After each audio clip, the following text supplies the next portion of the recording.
Yon mga kagwaps, welcome back again dito sa Gwaps TV Official. So for today's video natin ngayon mga tropang kalapatids is nandito tayo ngayon sa main loft natin sa taas at sinisilip natin yung ating mga kalapate, mga tropa.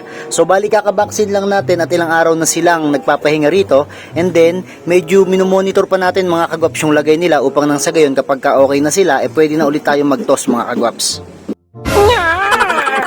Mayroon din kasi tayong proseso mga kagwaps ng pagbabaksin. Kailangan kapag nagbaksin tayo, i-monitor natin yung ating mga kalapate at least 1 to 2 days lang kung magkakaroon ba sila ng sakit like sipon, halak, or yung paglulusaw ng dumi mga kagwaps. So ako, minonitor ko sila unang araw, meron silang paglulusaw ng dumi, and then after nun mga kagwaps, nag-okay naman na.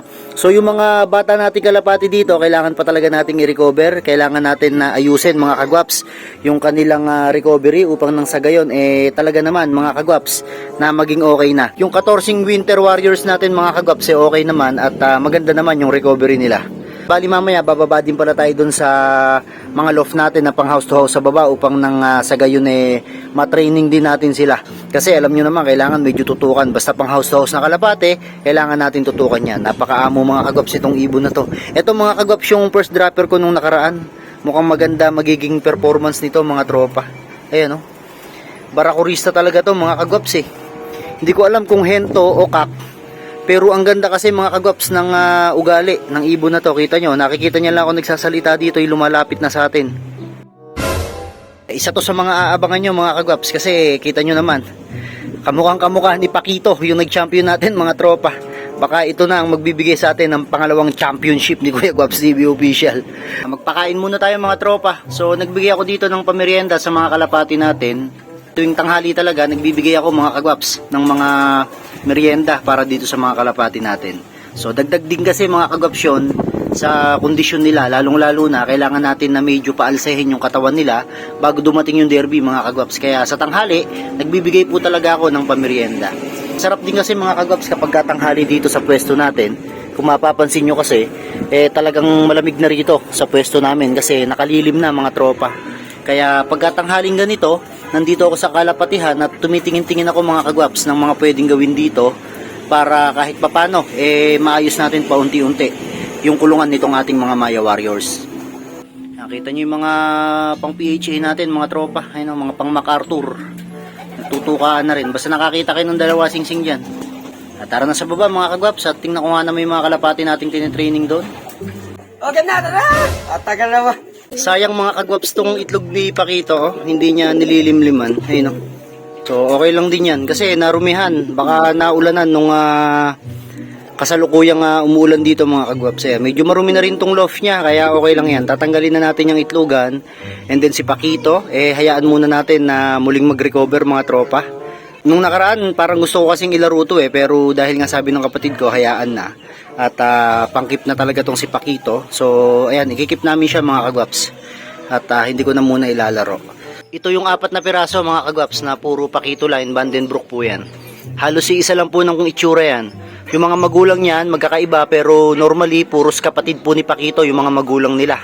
Nakita nyo, puros maliliit ang ilong mga tropa, mga kagwaps. Ganyan po ang mga alaga nating mga Pakito line, mga Vandenbroek line mga tropa. So ito medyo mailap. Ito pinakamagulang sa kanila yung malikot na yan. San sumusuksok mga tropa. Ayan, pagka po gusto nyo ng mga Vandenbroek line, Pakito line ni Kuya Gwaps TV Official, pwede po kayo ritong mag-chat sa akin. Mag-message o mag-comment lamang po kayo dito sa baba ng aking video mga kagwaps. Tanggalin ko na mga kagwaps yung itlog. Wala na rin to.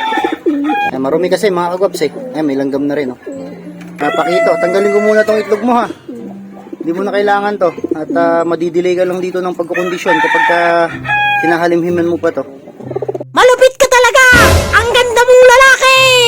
Masakit yung kamay ko mga tropa. Ito, si Speed. Try natin. Gagalaw ko lang kamay ko ng konti.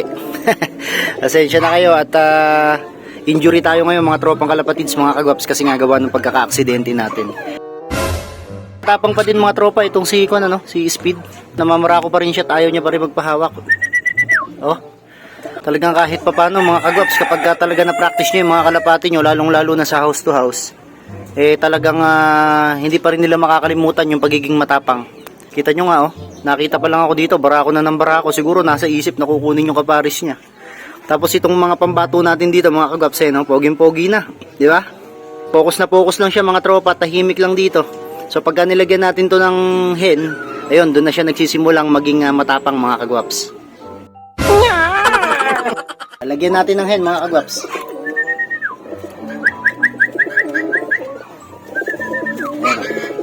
So ganyan mga kagwaps ang nagiging ugali ng mga pang house to house na kalapate.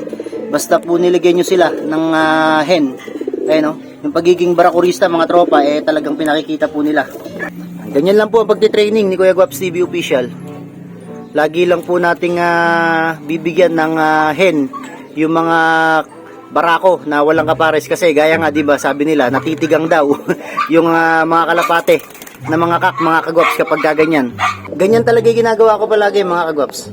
Sa mga hindi po sang-ayon at sinasabi na pinatutuka ko yung mga kalapate, hindi po nila tinutukayan. Ang gusto po nila paparisan po nila yung hen. Ayun, no?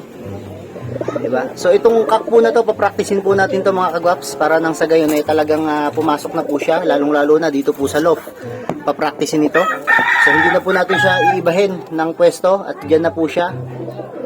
So teka mga kagwaps kukunin ko lang at subukan natin papasukin dito kung mamamara ako. Ganda ng katawan niya mga kagwaps. Oh.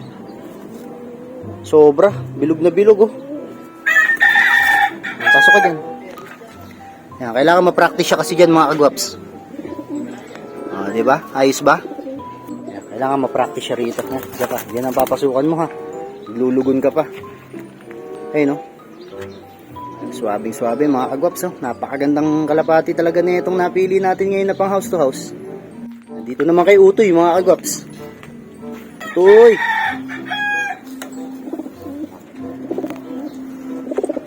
Ayun na, sinimulan ng barakuhin mga kagwaps. Poging-pogi din si Utoy Kondisyon na rin mga tropa Kailangan na lang talaga ng pampares dito. Kailangan na lang na magkaroon tayo ng pamares para dito sa mga kalapati natin na to.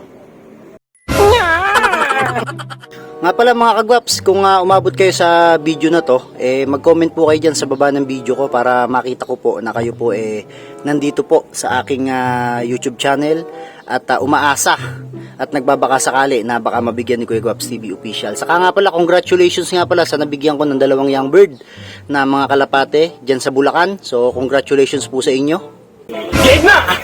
At sa mga nagpapa-shoutout nga pala, shoutout sa inyo mga kalapatids na taga dyan sa Pangasinan. So hindi ko na po kayo maiisa-isa pero shoutout po sa lahat po ng mga Pigeon Pansier dyan po sa Gawing Pangasinan. Shoutout na rin pala sa lahat ng mga street racer natin dyan sa Gawing Pampanga. So good luck po sa mga laro po ninyo at nawa po lagi po kayo manalo sa mga street race nyo po na ginagawa po dyan sa Gawing Pampanga. So dito ko natatapusin to mga kagwaps. Muli this is Kuya Rai and you are watching Gwaps TV. Peace out.